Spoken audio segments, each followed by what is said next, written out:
the vast majority of people who talk about politics try to think of something that the audience is going to want to hear. I do the exact opposite.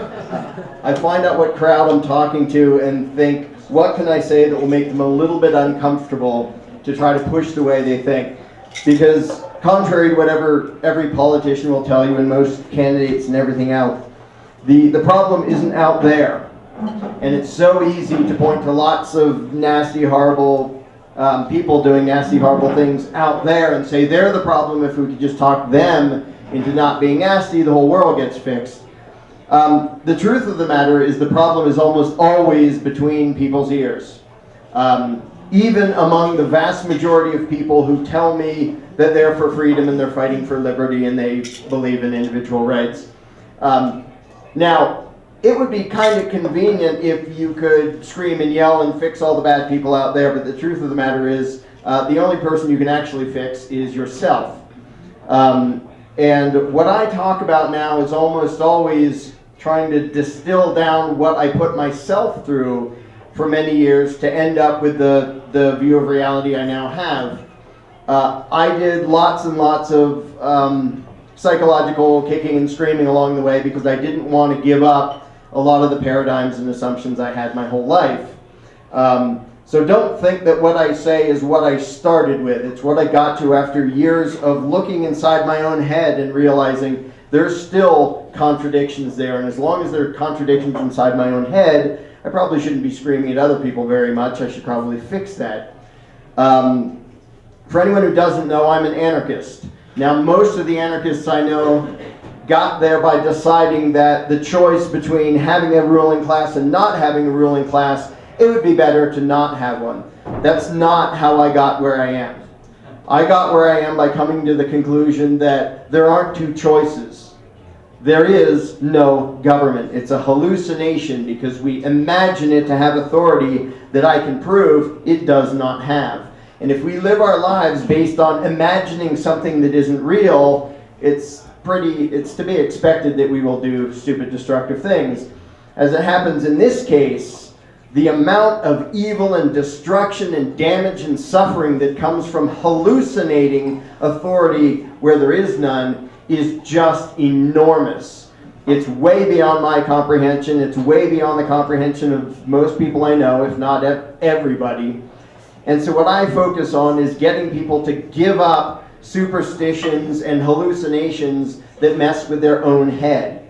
I'm going to be sort of short here in my monologue rant. My favorite thing to do, which I hardly ever get to do, is do it live, walking somebody through a line of questioning if they still believe in a government, whether it's a huge government, a little government, a constitutional republic, a democracy, whatever it is.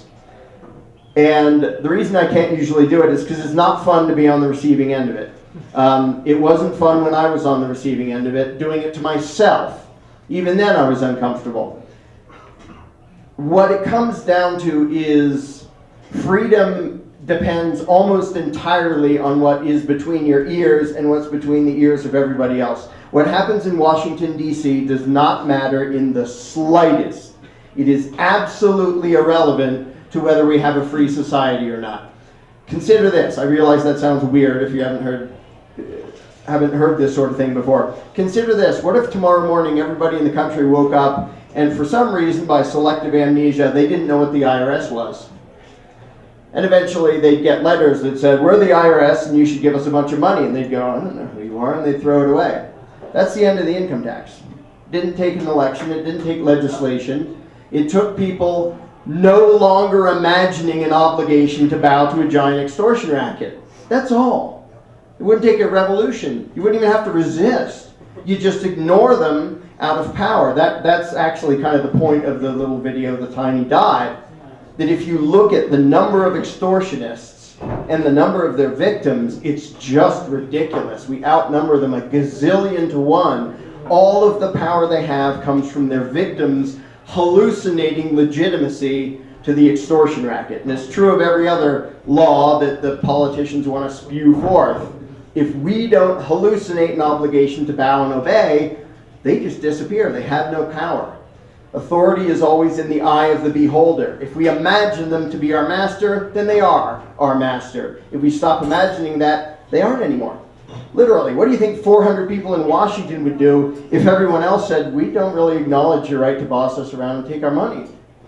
People say, well, what about their enforcers? There wouldn't be enforcers. They're hallucinating it too. All the people who work for the IRS, the soldiers, the cops, all the people who implement the destructive bad ideas of the crooks in Congress, they hallucinate authority where there is none. You think congressmen are going to go door to door saying, you got to give us some money? No, they rely on their thugs to imagine authority where there is none. And then they rely on their victims to imagine it. Now, if one or two people occasionally say, you don't have the right to take my money, you don't have the right to boss me around, in come the thugs, the very well-programmed thugs who think they're righteous and noble, stomping on people who disobey the ruling class. But if everyone understands it, it just goes away. It just evaporates. Literally, you can ignore any tyrant out of existence if enough people understand the reality. So a lot of what I do is talk to minarchists and libertarians with a capital L and constitutionalists and try to get them to see that not only will the political process never achieve freedom, and it never has before. If you want to point out an example anywhere in history, at any point in history, where voting has led to freedom, go for it. I don't know of any. Not only is that not the solution, it is the problem. And I use the analogy of the slave who every day, thinks what he's going to say to his master, and he gets this eloquent, heartfelt speech of why he should be free. Every day he goes to his master and says, Master, here is why you really should free me. And he goes on for half an hour while his master isn't even paying attention. His master says, yeah, get back to work. That goes on until the end of time, unless one day the slave says, I don't need his permission to be free. And then he walks away. That is what has to happen. As long as we petition and we whine for or against this or that legislation, and we vote and we cry to the masters and we protest to the masters, the one message that comes through is, we agree that it is up to you, masters, what we are allowed to do. Whatever you say after that, they don't hear, and it doesn't matter. When the day comes that we don't go to them, we don't protest, we don't vote, we just turn our backs on them and ignore them, that's how you get to freedom, and that's the only way you ever get to freedom, because as long as you are begging the master for his permission to keep what you earn or run your own life or make your own choices, you're not even free inside your own head. As long as you imagine you need legal permission to be free, you will never be free, which is why most of what I focus on is getting people to understand the authority you hallucinate into government is not real. They are a gang of thugs, and that is all. Stop calling their commands laws. It gives it legitimacy. They aren't laws, they're threats. They boss us around and hurt us if we disobey. Stop calling their extortion taxation. It's not. It's just extortion. It's just as immoral as a carjacker or a guy on the street robbing little old ladies at gunpoint. When we stop hallucinating them as our rightful masters, they will stop being our rightful masters, because they never were. We were taught to imagine that's what they are. When people say, do you want to abolish government? I say, no, any more than I want to abolish Santa Claus. I just want people to understand it's not real. And if you will deal with your life understanding reality, things work a lot better than if your life depends upon responding to something that isn't real. That's basically my rant. I would love to have a minarchist guinea pig that I could do a few polite, nice questions to, or ask anything you want, or throw tomatoes, or whatever you feel inclined to do. All right, so who's got a question? Questions. Also, really quick, can you just repeat the question so that I can put this on repeat video? the question in the microphone. Sorry, Dave, go Which is ahead. the what? Oh, his. Okay. I'll be glad to be a guinea pig. Excellent. All right. Dave Williams, guinea pig. Want to start or you start? I start. Right. Up and coming anarchist right here, Mr. Williams. Okay, I'll have to repeat his answer. If I mischaracterize your answer, you can throw something at me. Can a human being delegate to another human being a right that the first human being does not have? No. Can two human beings delegate to a third a right that neither of the first two have? No. Where did Congress get their rights to do anything? It's all getting. Okay. Hey, you pretended to be a minarchist. Cheer! I'm the former state chair of the Libertarian Party. You're talking about those contradictions in your head? Yep. I got them too. Good, good. But you seem to be recovering nicely from it. So, any guinea pigs who will suffer more? I have an honest question that I kind of struggle with. Okay. I accept the fact, and although I was homeschooled, I was raised that government was a fact. Like, we're all programmed by media that government exists because you see shows like Law and Order, and you watch movies, and there's the CIA, and they have secret things going on, and you get this perception of this monolith that is government, and that almost makes it tangible. So when it comes to basically spreading and growing the numbers and swelling our so-called base, a lot of times I feel compelled to address people where they're coming from. And people are coming from a statist perspective, which I kind of still have myself sometimes because I've put forth with quandaries from people. And Justin and I were just discussing this, where essentially they have practical and pragmatic questions that are somewhat difficult to answer. And so sometimes when trying to bridge that gap, for instance, I feel compelled to share with people the fact that there is more than one presidential candidate. I really agree with a lot of that. I mean, I came there that way. Most of the people I know who came there, either by way of Ron Paul or some other kind of political version. I guess what I'm really saying, because, yeah, I did that too, and I'm glad that was there to nudge me there. I'm saying when people get pushed to the edge of the political system, don't stop. Kick them off the edge. And so it's Ron Paul's job to push them to me, and my job to try to push them over the edge. But yeah, there's that transition in almost everybody I know who ended up giving up statism entirely. That first they had to think about it and say, well, we should. I mean, really, my wife Tessa and I, we nudged each other over the edge over a matter of years because we kept trying to define a government that was legitimate. Well, it can't the taxes have to be voluntary, in which case they're called contributions, not taxes. And they wouldn't have a monopoly because if you wanted to hire that guy to protect you, then. And we whittled it away and said, there, that's legitimate, and it's not government anymore. And so I think a lot of people have to go through that, starting inside the political mindset. However, I do know a lot of people who are getting there in one shot now. And if you would have told me 10 years ago that would happen, I would say, no way, nobody can do it in one shot. I get almost an email a day saying, I read The Most Dangerous Superstition, and a week later my entire view of reality was changed. And I did not nearly do that myself, and the first zillion times I heard it, I said, really? I mean, do you really get it, or does it sort of sound fun, and so you're saying you agree? And so I'll ask the people, and they really get it. I don't know why suddenly people can do that, because I don't know anybody who did that 5 or 10 years ago, and now they're just, they're just piling off the cliff into giving up statism.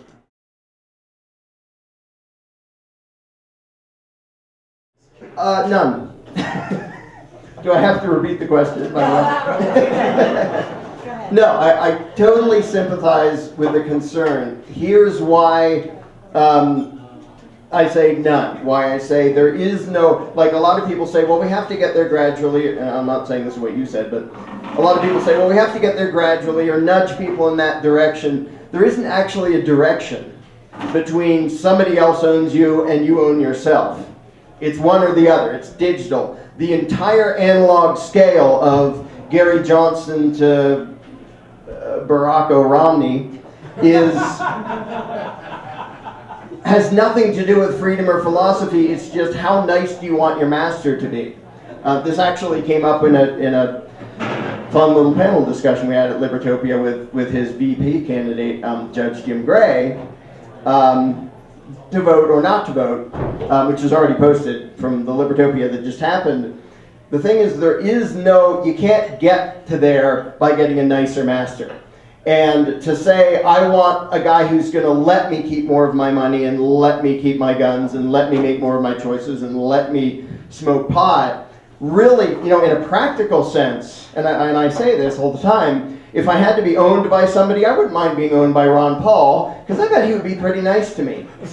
But that is not good enough for me, and it shouldn't be good enough for human beings. I don't want a nicer master who will give me permission to be free, because that is no closer to being free, any more than a slave being purchased by a different slave master who doesn't work him as hard and lets him do more stuff. He isn't 1 inch closer to being free, even if in his daily life he's more comfortable and he gets to keep more stuff and he feels like he has more freedom.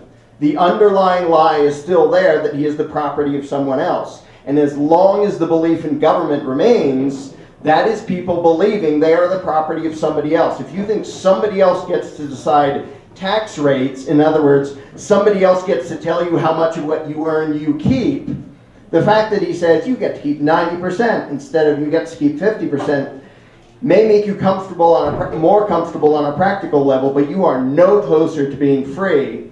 In fact, in a sense, you're farther away, because the more painful it gets, the more people are able to consider maybe the whole thing is a joke. I was just talking a second ago. A smart tyrant in this situation would do across-the-board tax cuts, repeal all sorts of laws, and back things up and say, you have my permission to be free, to keep the lie stuck in people's heads that government is legitimate and you should obey their laws and pay their taxes. Instead, luckily, every tyrant does the giant mistake. It's what makes every empire fall. They see it starting to slip and they lurch forward to try to grab it all.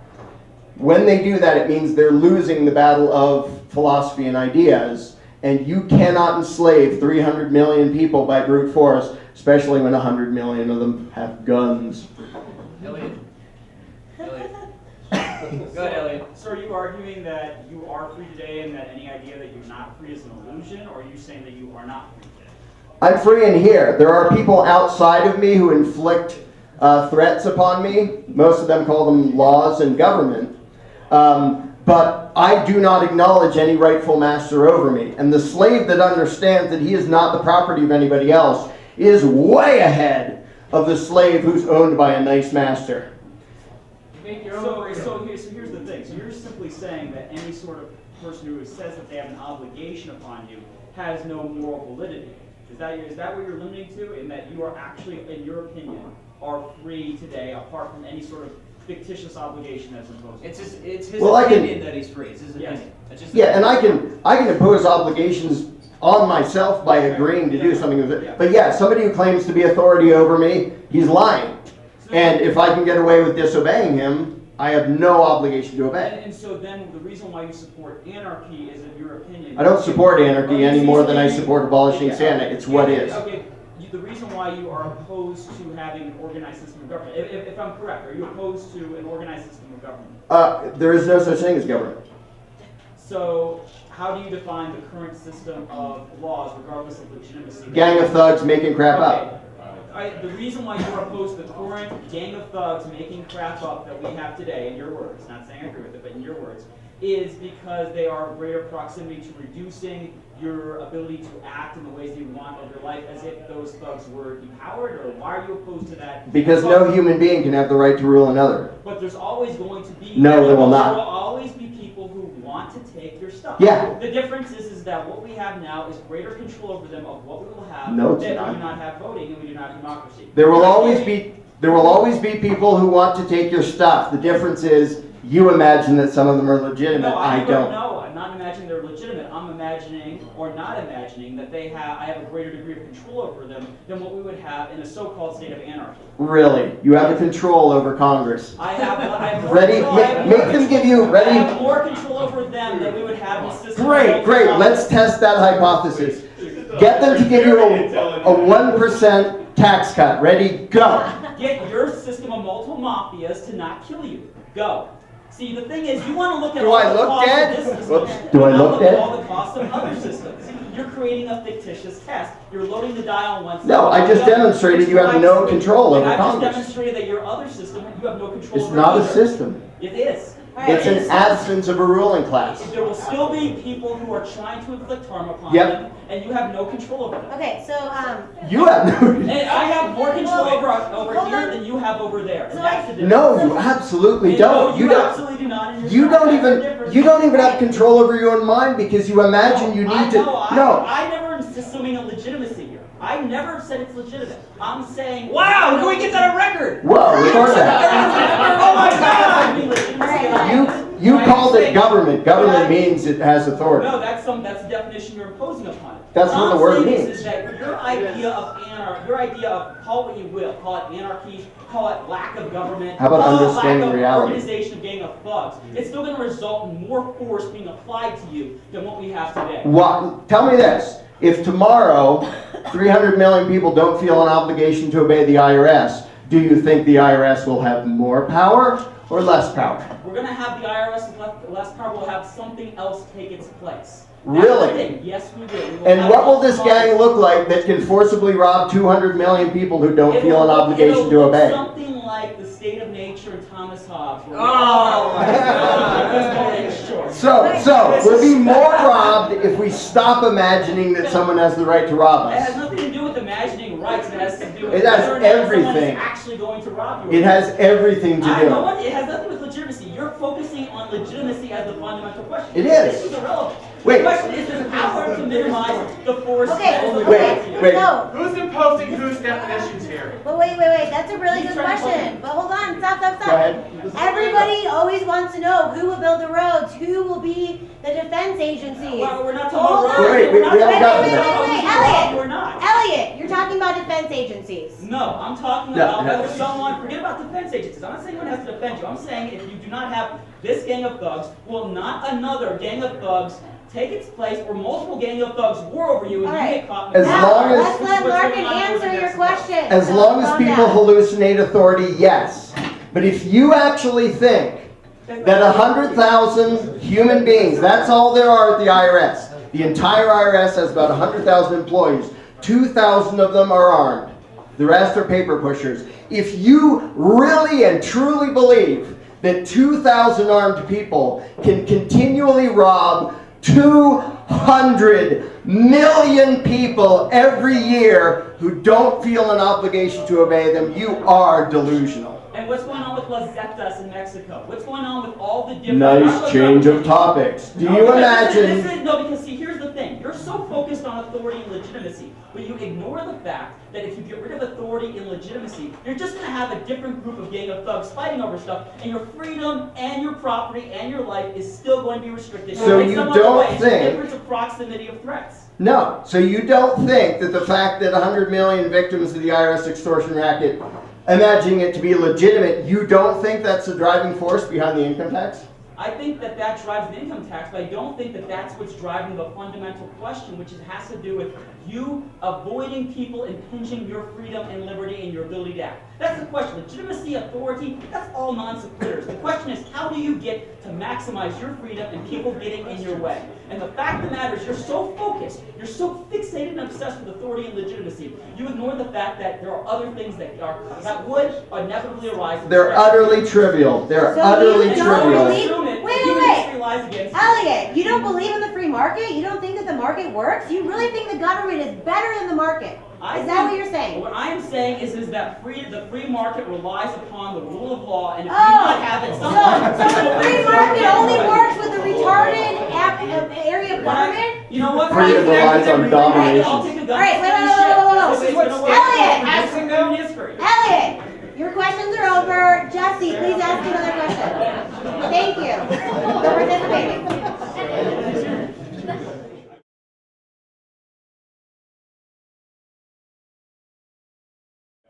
Go ahead. Well, most of that I agree with, except the damage to be done is not to Washington. We're not going to make them worse. It doesn't make the slightest bit of difference to them what we do. But the damage to other people who say they want freedom if we teach them that begging the masters is a legitimate and useful thing to do. And it doesn't, if it ever had a track record of, on a practical level, reducing tyranny, I could sort of sympathize with that, except it doesn't ever. But the difference is that the people that are involved with the political process today, they're still under that illusion anyways. We might as well interact in their world and try and pull them from it, rather than sitting on the outside throwing rocks at it. But you can't pull them from it from playing their game. Like if you go in and say, I'm going to vote for somebody. From it, he might have pulled you from it. Probably pulled plenty of other anarcho-capitalists from it, as did a lot of other people playing in that system. You know, people have been affected by some libertarian leaders that have pulled people from it. And I guess in this election cycle, and not that the election means a lot to me, but I think this election cycle was much better off with the Ron Paul and Gary Johnson than with Dickhead A and B. I think it's better to have them there at least telling people it's not wrong for people, it's not okay for people to take your stuff. It's not okay for people to beat you down when you disagree with them or put you in cages for having the wrong kind of plant or whatever. There's people that aren't, it would be like, if we could have like 5 ANCAP channels on TV, would we be better off? Even though TV's corrupt and messed up and is controlled, that would be a good way to get to our audience. What about the megaphone? He's kind of giving the megaphone argument. Yeah, and that I totally sympathize with. Like, I think Ron Paul did a ton to push people in the direction of thinking about actual philosophy. As far as the campaign and pushing buttons, it didn't do anything. But because he was out there and people hearing him, people starting to think about it, that did a lot. But there's actually an inherent contradiction to say, we're going to play politics and by the way, you're free. Because how many people are, and I know a lot of people who started in that contradiction and started being interested and then fell off the political spectrum entirely. So I'm not the one who came up with this, but I like to refer to Ron Paul as a gateway drug. He nudges people in the direction of all the way giving up authoritarianism. I started there too, though, from the same perspective of looking at like Ron Paul from the perspective of like, okay, his actions don't match his words, he's teaching freedom, but then he's using the force and coercion of government to do things. But then if you look at it from the perspective of anybody filling that spot would use more force and coercion, and yes, we can take the moral position and say we're not going to participate in that at all because it's wrong. No one's watching, nobody gives a shit if we do that. Whereas when Ron Paul does sit in that spot and minimize and keep the least amount of damage coming, and then he gets the benefit of the soapbox, it's better than having his competitor in that box from a game theory perspective. And I do think there is something to be said. And one thing I want to summarize real quick, the last argument you were just up against is essentially that your anarchy sucks because it could end up being my statism. Being government. Right. It'll just turn into government. Nice threat. The worst thing that can happen is that we get a government. Let me say a quick thing. I agree with almost all of that, except I do think when we legitimize the system, we're handicapping the people who would otherwise be on the side of freedom. And I do know some people who started including me, who started in the political activist thing and then fell off the spectrum entirely. So it does push people that way. As far as the game theory thing, I think the best thing we could possibly have is the biggest tyrant in the world on the throne to crash the thing into the ground as soon as possible. Agreed. John, So, rather than draw it out. Okay, we got millions of questions. Zog, get him. You can decide which first, because I wasn't paying attention to you. Go ahead, John. I agree with you, the IRS is delusional. I figured that out 25 years ago, and I have not filed or paid income taxes since. Yeah! Yeah! Do you pay taxes to the delusional IRS? Now I'm so poor I don't have to. I was put in a cage for a year for not doing it. And I'm happy to say that I cost them way more than they stole from me in the process. Right now I have that convenient advantage of being so poor that even they know I don't owe them anything, which has its disadvantages. If I ever actually have enough that they think I'm supposed to pay, I'm going to have to decide. I think there are other ways to make sure I use up more of their resources than I give them. I may have to settle for that, like playing inside their game, but we'll see if I'm ever rich enough to have to care about that again. Yep. Do you pay a sales tax? Yeah, and I don't, when I can get around it, no. I have another question. So what I struggle with is, as an anarcho-capitalist, is I just don't want to be bothered. In doing a cost-benefit analysis, I drive the speed limit or relatively close to the speed limit. I pay my sales taxes, my income taxes.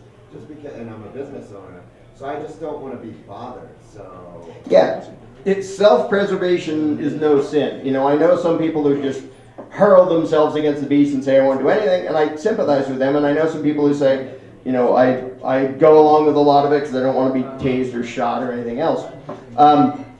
To me, the underlying philosophy is what matters the most, and if that can spread, eventually it doesn't matter how much you put up with today and how much you don't.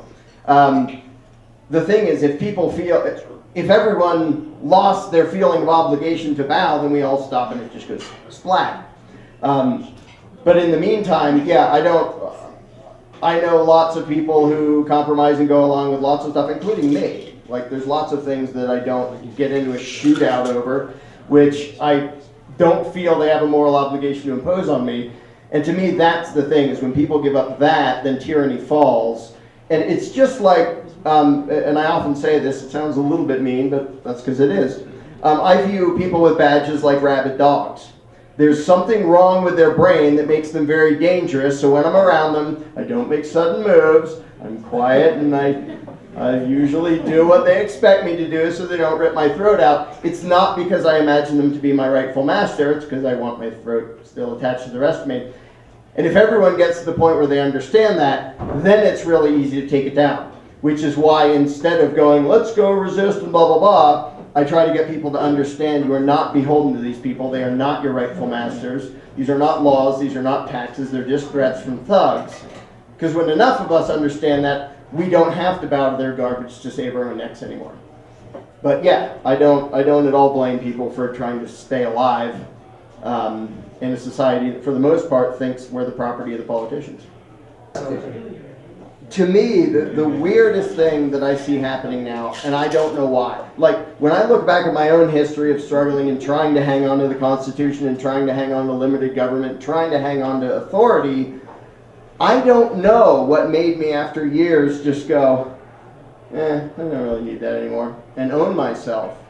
And of the literally thousands of people I now know who have gone through that, you know, at different speeds and from different positions, I know, you know, self-avowed socialists who turned into anarcho-capitalists, and everything along the spectrum, I still can't figure out why people make that choice. Like, all I can do is try to put ideas in front of them, but there are some people who want this much government, and 15 years later they'll be screaming their heads off that, no, we have to have that much, I'm not letting go. And then there are other people who you talk to for a couple weeks and they go, yeah, it's all bogus, man. And they let go. I don't know what it is that makes that happen. What I do know is it's speeding up a lot. Like 10 years ago, I've been saying the same things for 16 years. And 10 years ago, I knew maybe 6 people who would call themselves anarchists. Now I know 6,000 at least. And it's been going on a curve. I don't know why. I don't think it's from what I'm saying. I don't even think it's from like Stefan Molyneux, you know. Every nudge helps, but there seems to be an essential huge thing going on that all of a sudden people are able to think past the scale of what kind of master should we have to why do we need a master? And that last step to me is all that matters. The entire bickering over how big our master should be, it completely misses the point. But now there are lots of people stepping over that line, and I don't know why, but I'm thrilled about it, so I keep screaming about whatever I can scream about, and just watch it happen. Yep. Right, and she was saying that the non-aggression principle is just sort of a world changer for a lot of people, and that's been around. I mean, that's been the basis of libertarianism for ages. And the funny thing to me, which shows the power of the delusion of government, is if you ask them, do you think it's okay to initiate violence against another human being? Everybody says no. But if you say, well, does that mean you're not voting anymore? Oh, well, no. In that case, you have to. So it's something almost everybody instinctively understands. They know it's right. They know it's civilized. But they imagine there's this huge exemption for the thing called government. And they so much believe it that they don't even notice when you, because I often get before a crowd and say, I promise never to initiate violence against any of you or advocate that anyone else do it. Who here is going to agree? Everybody's hand goes up, and then I say, okay, that means you don't vote anymore because you know whoever you vote for is going to demand my money under threat of caging me, and all the hands go down. And hopefully some people start to think about it. But yeah, when somebody all the way grasps the non-aggression principle, it's so simple and obvious. And that's the thing. Most of what I do is not explaining really complex things. It's how do you explain things that are so painfully simple that every 4-year-old should understand them, but they've been bashed out of our heads through authoritarian indoctrination. Yeah, the lie is hugely complicated. The truth is painfully simple. Hand.